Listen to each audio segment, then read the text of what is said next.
오늘은 아침부터 설레는 날이야. 오빠랑 오랜만에 동인천으로 데이트를 가기로 했거든. 단순한 여행이 아니라 오빠 고향으로 가는 길이라 의미가 더 남다르지. 차에 오르면서 오늘 하루 어떤 풍경이 기다리고 있을까? 벌써부터 마음이 두근거렸어. 오빠는 이 동네에서 학창시절을 보냈다니까 나한텐 새로운 여행이지만 오빠에겐 추억을 다시 밟는 길이더라. 드디어 도착했어. 동인천역 근처는 우리나라 철도 역사에서 빠질 수 없는 공간이야. 1899년 경인선 개통과 함께 이 일대가 활기를 띠기 시작했거든. 인천항과 연결되면서 사람과 물자가 모여들던 곳이지. 지금은 오래된 건물과 새로운 상점이 뒤섞여서 독특한 분위기를 풍기는데 오빠는 고등학교를 이 근처에서 다녀서 이 골목들을 자주 걸었다더라. 그 얘기를 들으니 그냥 걷는 길도 특별하게 느껴졌어. 첫 번째로 향한 곳은 신포시장이야. 100년 넘게 이어진 재래시장으로 인천 사람들의 삶과 함께한 공간이지. 입구부터 붐비는 사람들, 알록달록한 간판, 어디서든 풍겨오는 음식 냄새가 나를 반기더라. 시장은 늘 살아있는 역사 같아. 세월이 흘러도 그 활기는 여전했어. 여기 명물은 뭐니 해도 신포닭강정이야. 인천에서 닭강정 하면 바로 이곳을 떠올릴 정도거든. 오빠는 학생 때 자주 먹었다면서 추억을 꺼내더라. 바삭한 튀김에 매콤달콤 양념이 입혀져서 한 입 먹는 순간 옛날 맛 그대로였대. 나도 한 입 먹어보니까 왜 명물인지 알겠더라. 달콤하면서도 자꾸 손이 가는 맛이었어. 닭강정으로 입을 달군 뒤엔 시장 골목을 천천히 걸었어. 어묵, 떡볶이, 잡화점. 골목마다 다른 풍경이 이어지더라. 길바닥에 오래된 간판과 사람들의 분주한 발걸음을 보면서 여긴 단순한 장터가 아니라 인천 사람들의 삶이 고스란히 녹아있는 공간이구나 싶었어. 시장을 나와 조금 걸으니 붉은 벽돌로 지어진 성당이 나타났어. 바로 답동성당이야. 1897년에 세워진 우리나라 최초의 고딕 양식 성당 중 하나라서 문화재로도 지정된 곳이지.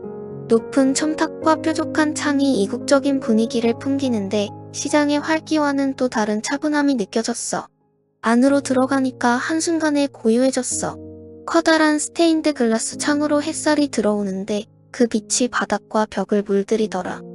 오빠도 순간 말이 없어지고 그저 천천히 둘러봤어. 이런 공간은 종교와 상관없이 누구든 마음이 차분해지게 만드는 힘이 있는 것 같아. 다음은 달동네 박물관으로 향했어. 이름만 들어도 서민들의 삶이 떠오르지. 70에서 90년대 인천의 생활사를 담아둔 공간이라 해. 입구부터 옛 간판과 포스터가 붙어 있어서 시간 여행을 떠나는 기분이었어. 오빠는 자라면서 이런 풍경들을 실제로 봤다며 그 시절 얘기를 해주더라.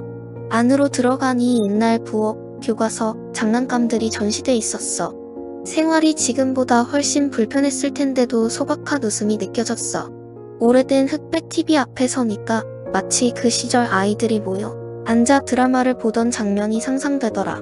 오빠는 이 물건들 보면서 자기 집에도 비슷한 게 있었다며 추억을 꺼내놓았어. 옥상으로 올라가니 인천 시내가 한눈에 내려다 보였어. 낡은 지붕들 사이로 펼쳐진 현대식 건물들, 멀리 항구까지 보이더라. 과거와 현재가 뒤섞인 풍경이 참 묘했어. 바람이 불어오는 옥상에서 잠시 서 있으니 도시의 역사와 사람들의 시간이 한데 겹쳐지는 기분이었어. 박물관을 나와 조금 더 걸으니 벽화로 가득한 골목이 나왔어. 알록달록 그림들이 골목 전체를 밝히고 있었지. 우리는 벽화 앞에서 사진도 찍고 장난스럽게 포즈도 취했어. 이런 공간은 단순히 예쁘게 꾸민 벽이 아니라 지역 주민들의 삶과 이야기를 담아낸 이술 같았어. 다음은 계양장 거리야. 1883년 인천항이 개항된 이후 서양 문물이 들어오던 길목이었지. 그래서 지금도 근대 건축물이 그대로 남아있어. 오래된 적벽돌 건물과 일본식 상점 건물이 이어져 있는데 걸을 때마다 마치 다른 나라 거리를 걷는 기분이었어. 이곳은 한국 근대사의 축소판 같은 공간이야. 거리 한쪽에는 인천계양박물관이 자리 잡고 있었어. 이곳은 옛 일본 제1은행 인천 지점을 리모델링해서 만든 건물이지. 안에 들어가면 개항 당시 인천의 모습과 국제무역의 시작을 보여주는 자료들이 전시돼 있어. 오빠랑 전시를 보면서 이 도시가 이렇게 열려 있었구나 하고 새삼 깨달았어. 그리고 꼭 들러야 할 곳, 짜장면 박물관에도 갔어. 인천은 짜장면의 고향이라고 불려. 중국 산둥 출신 화교들이 이곳 차이나타운에 정착하면서 지금의 짜장면이 탄생했지. 옛 요리 도구들과 초기 식당 모습을 재현해 놓은 전시를 보면서 우리가 흔히 먹는 음식 하나에도 이렇게 깊은 역사가 있구나 싶었어. 길을 나서니 바로 차이나타운의 붉은 아치가 눈에 들어왔어. 차이나타운이라고 한글로 적힌 현판이 걸린 붉은 문이 상징처럼 서 있었지.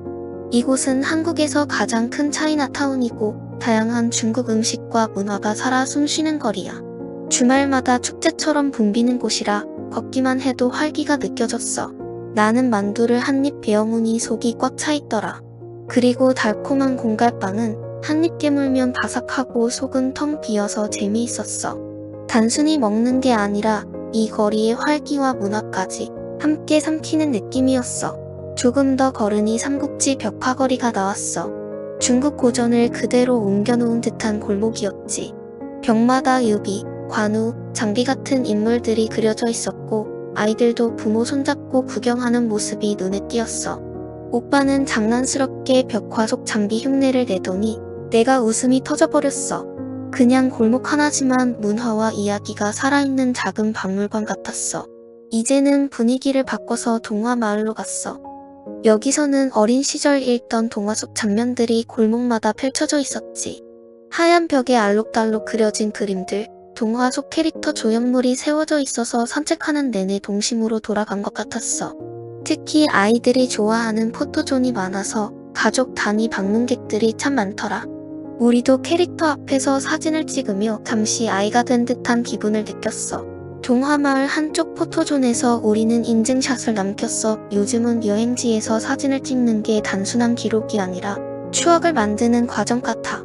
오빠는 태연한 듯 서 있었고 나는 옆에서 V 포즈를 하며 웃고 있었어. 배경에 알록달록한 그림이 있으니 사진만 봐도 여행지 분위기가 전해지더라. 잠시 걸어 올라가니 자유공원에 도착했어. 이곳은 1888년에 개장한 우리나라 최초의 서구식 근대 공원이야. 일본인 거류지 위쪽에 조성되었는데 지금은 인천 시민들의 쉼터로 자리 잡았지. 공원 안에는 맥나더 장군 동상이 세워져 있는데 인천 상륙 작전을 기념하는 상징물이야. 오빠는 학생 때 여기서 소풍도 자주 왔다고 하더라. 나무가 울창한 산책로를 걸으며 도시의 역사를 다시금 떠올릴 수 있었어. 이제 차를 몰아 월미도로 향했어.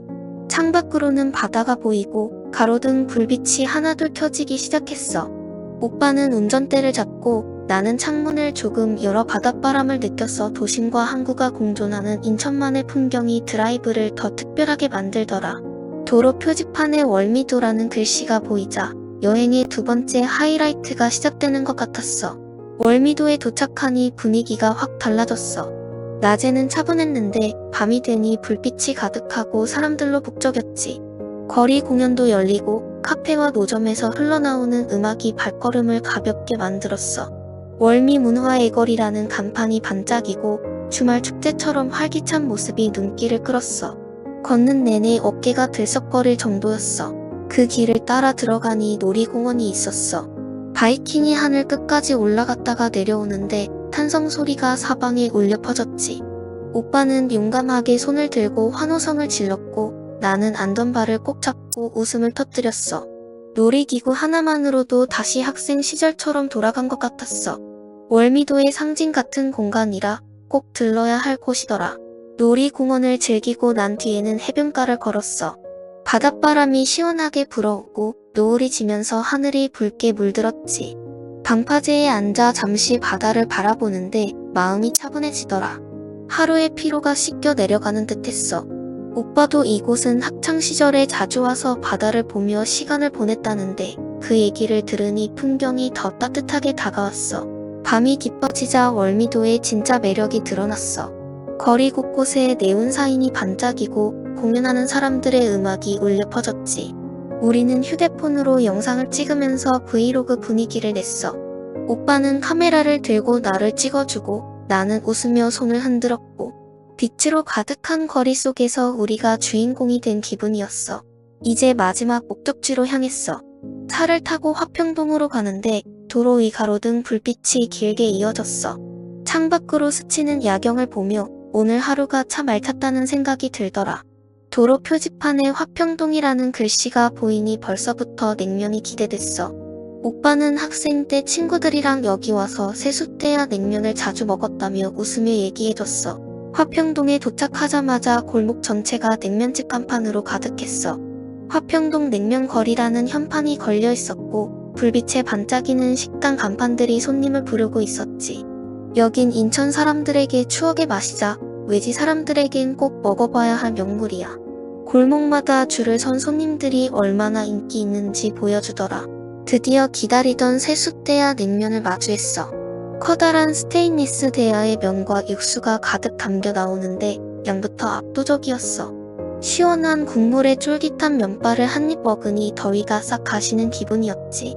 오빠는 학생 때 이 냉면을 땀 흘린 뒤에 먹으면 세상 행복했다고 얘기했어. 그래서인지 지금 함께 먹으니 오빠의 추억까지 같이 맛보는 듯했어. 식사를 마치고 나와 언덕 위에서 동인천 전경을 바라봤어. 불빛이 가득한 도시와 멀리 보이는 항구가 한눈에 들어왔지. 낮에는 활기찬 시장과 거리를 봤다면 밤에는 또 다른 낭만이 펼쳐지더라. 도시의 역사와 현재가 빛으로 어우러진 풍경 속에서 오늘 하루가 머릿속에 스쳐 지나갔어. 마지막으로 카메라를 향해 손을 흔들며 오늘 하루를 마무리했어.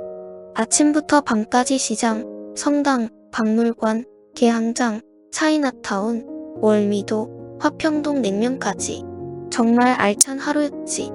여행은 단순히 새로운 곳을 보는 게 아니라 오빠의 추억과 도시의 역사를 함께 느끼는 시간이라는 걸 다시 깨달았어. 혹시라도 여행 계획을 세우고 있다면 동인천을 와보길 추천할게.